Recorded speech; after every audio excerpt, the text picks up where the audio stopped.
Chicago, Illinois, the United Center, March 14, 1996. Wednesday evening, 10:43 p.m.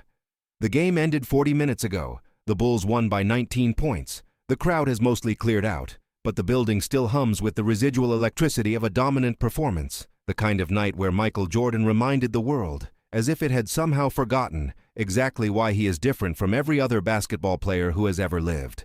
He scored 41 points. He did it with the controlled ferocity of a man who was not even playing at his ceiling. He was simply handling business. Now he stands in the corridor just outside the main event entrance, where the arena transitions into the public-facing lobby area. The press conference inside finished 7 minutes ago. The formal questions were answered. The microphones have been put away. He is moving toward the private exit that leads to the team parking area, flanked by 2 members of his personal security, wearing a charcoal suit that fits the way only custom tailoring can, a black shirt underneath, no tie. He is not in a hurry. Michael Jordan never looks like he is in a hurry, even when he is. There is a stillness to how he moves through spaces, a command, the unhurried confidence of a man who understands that the world adjusts its pace to his, not the other way around. It is at this moment that he hears the voice, not a loud voice, not a yelling voice, something worse, a voice performing contempt, the voice of a man who has decided, in this moment, that someone else is beneath his attention and his patience, and who wants everyone nearby to understand this without question. The man is standing near the main lobby entrance, roughly 30 feet from where Michael has stopped walking. He is in his late 40s, wearing an expensive suit, the kind that signals money loudly and on purpose. He has the build of someone who was athletic 20 years ago and has since replaced the muscle with comfort and confidence derived entirely from his bank account. His hair is perfectly styled. His watch catches the lobby light and throws small reflections across the marble floor. He is not alone. 2 younger men stand beside him, associates or assistants, the kind of people who laugh at exactly the right moments. In front of him, seated in a motorized wheelchair, is an old man.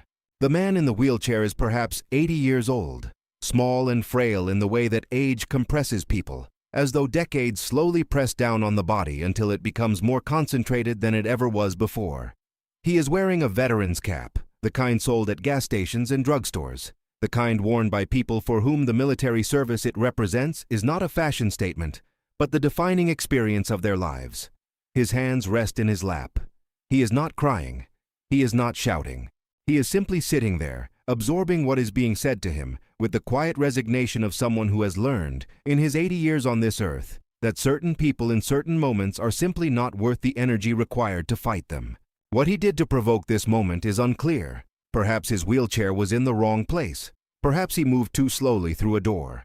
Perhaps he said something that the man in the expensive suit decided was impermissible, coming from someone who looked like him. Whatever the origin, the result is this. The man in the expensive suit is leaning down slightly, not enough to be respectful, just enough to make the lean itself feel like an additional insult. And he is speaking to the old man with the deliberate slowness of someone who wants to make sure every word lands exactly as intended. Out of my way next time. The man's voice carries clearly across the lobby. I do not have time to navigate around people who cannot manage basic movement. There are doors for people like you. Use them. One of the younger men beside him makes a sound that is almost a laugh, caught and converted into a cough just in time to maintain the pretense of decorum. The old man says nothing. He looks down at his hands. Michael Jordan stops walking. His security team stops with him.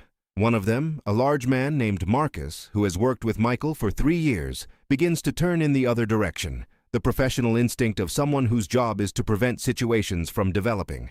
But he stops when he registers that Michael is not moving. Michael is looking at the scene with an expression that the people closest to him would recognize immediately. It is not anger, not yet. It is something that precedes anger, but is in many ways more dangerous. It is the expression of a man who has just recalculated something, who has just made a decision, who has shifted, internally and completely, from one mode of being to another. People who know Michael Jordan well will tell you that his competitive fire does not stay contained to basketball courts. It never has. The same mechanism that makes him impossible to defeat in a 7th game. The same engine that refused to accept losing as a result in any context he found himself in does not switch off when he takes the uniform off. It simply looks for a new application. He found one 30 feet away. He walks toward the scene. Not quickly. with the same measured pace he uses when approaching the free throw line in the final minute of a close game. Deliberate, unhurried, certain. Marcus looks at the other security guard, a silent conversation happening in a single exchanged glance, and they both follow quietly, maintaining distance, understanding that their job right now is to observe. The man in the expensive suit does not notice Michael approaching until Michael is 10 feet away. When he does look up, his expression shifts through 3 distinct phases in approximately 2 seconds. Recognition, surprise, and then the instinctive recalibration of attitude that happens when powerful people suddenly find themselves in proximity to someone more powerful. He straightens up, his chest opens slightly. A practiced smile begins to assemble itself on his face. The smile of a man who shakes famous hands at charity events and name drops those encounters for the following 6 months. Michael. "Hey," the man says, the smile fully in place now, the previous moment apparently filed away somewhere he assumes no one else will revisit. "Great game tonight. Incredible performance as always. I was in the luxury suite watching." Michael does not return the smile. He looks at the man for a moment, then he looks down at the old man in the wheelchair. He crouches, not the polite half-crouch of someone performing courtesy for an audience. A full crouch, down to eye level.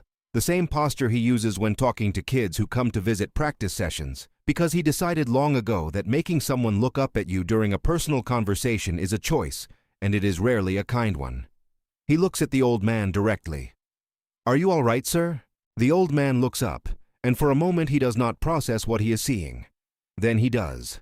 His eyes widen slightly. He has the clear eyes of someone whose mind remains sharper than his body.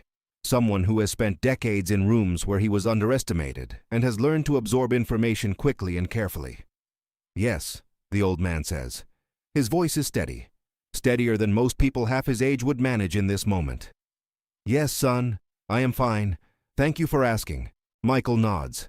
He stays crouched for another moment. He does not rush this. Then he stands and turns to face the man in the expensive suit. What he says next is not loud. Michael Jordan does not need volume to communicate authority. It is one of the things that separates him from people who merely have power from those who have something else entirely. He speaks at a completely normal conversational level, which somehow makes every word more precise, more inescapable. "I heard what you said to him." The man's practiced smile holds, but something behind it has shifted. He spreads his hands slightly, the universal gesture of a person about to explain why what you saw was not exactly what you saw. "Michael, listen. It was nothing. Just a little miscommunication about the door. No big deal." Michael looks at him.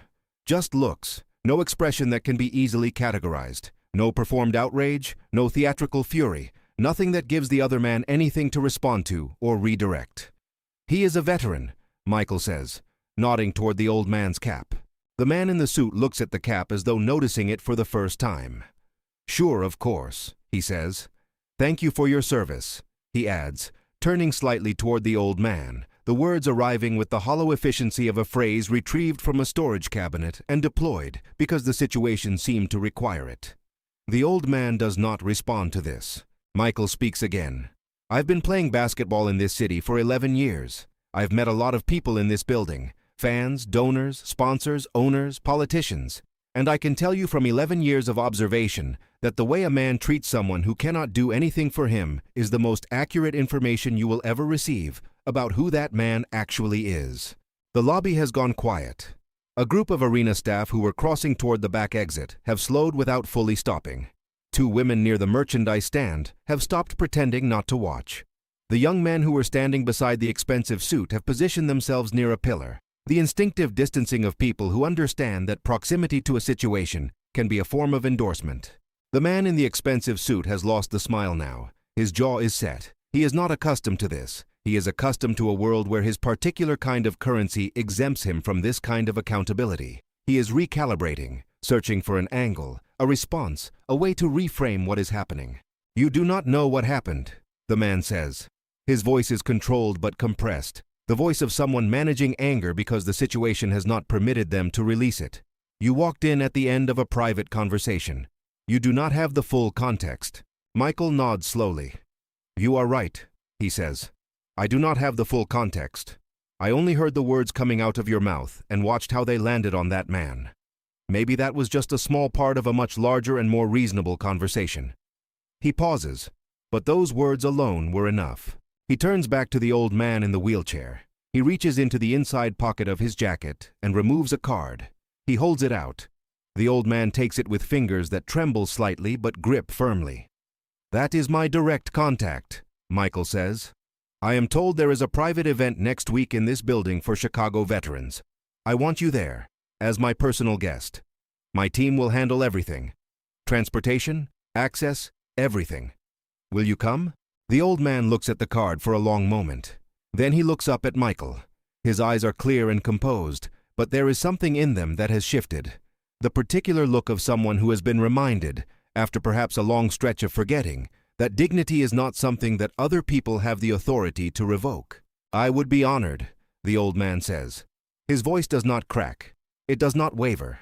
It carries the steadiness of a person who has been measured and found to be exactly what he appeared to be. Michael nods. "Good." He straightens up. "Marcus," he says quietly, without turning around.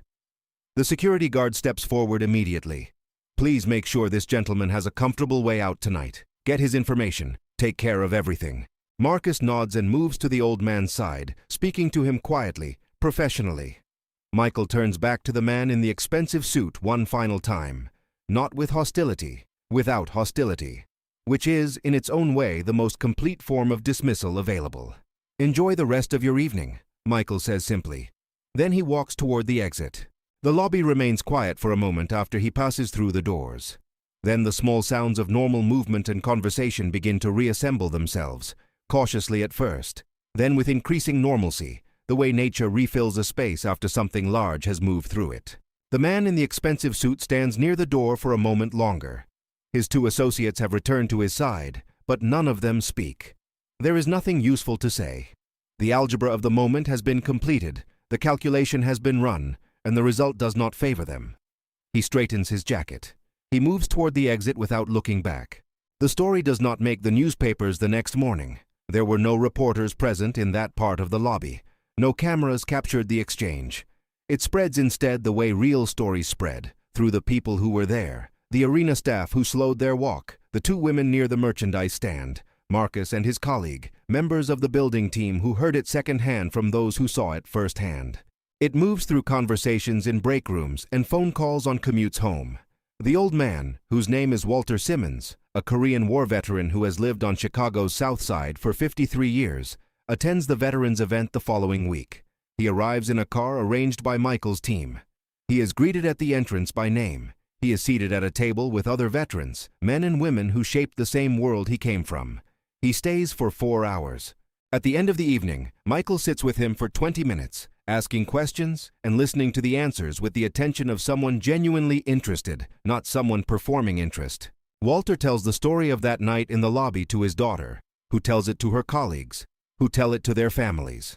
In the years that follow, whenever the subject of Michael Jordan comes up in Walter's presence, he does not talk about the 41 points. He talks about the crouch. The way the greatest basketball player in the world folded himself down to eye level in a marble lobby to make sure an old man in a wheelchair understood that someone saw him, that someone registered what had happened, that someone considered it worth stopping for, because that is the thing that the sports record books will never capture, the thing that statistics and championship rings and endorsement deals cannot measure or contain. The moments when a person with every conceivable reason to keep walking chooses not to. The moments when the crowd has gone home and the cameras are off and the game is over and there is nothing to gain and no audience to perform for, and a person reaches into something deeper than ambition or image or reputation and simply does what is right. Michael Jordan scored 41 points on March 14, 1996. The Bulls won by 19. He has had better statistical games. He has had nights that are more frequently cited in highlight compilations and historical discussions about the greatest performances in basketball history. But the people who were in that lobby that night, the ones who saw what happened in the 43 minutes after the game ended, will tell you without hesitation that what they witnessed there was a more complete demonstration of who Michael Jordan actually is than anything they ever saw on a basketball court. Because on the court, his greatness was expected. The infrastructure of professional sports had been constructed specifically to provide a stage for it. The arena, the uniforms, the referees, the scoreboards, the camera crews, all of it existed to capture and celebrate what Michael Jordan did when he played. In that lobby, there was none of that. There was just a man, a decision, and a moment that nobody was watching for. And what he chose to do with that moment is the part that does not fade. Decades later, people who were present that night are still telling the story. Not because it was dramatic, though it was. Not because it was surprising, though it surprised everyone who saw it. But because it was true. Because it revealed something that most people spend their entire public lives carefully concealing: the actual content of their character, the version of themselves that exists when the performance ends and the real person remains. The game clock always runs out. The records eventually get broken. The championships get catalogued and archived and become the subject of documentaries and retrospectives. But the moment in a marble lobby when a man with every reason to keep walking stopped and crouched down and asked an old veteran if he was all right and meant it, that moment does not require a record book. Some things are simply true. And perhaps that is enough.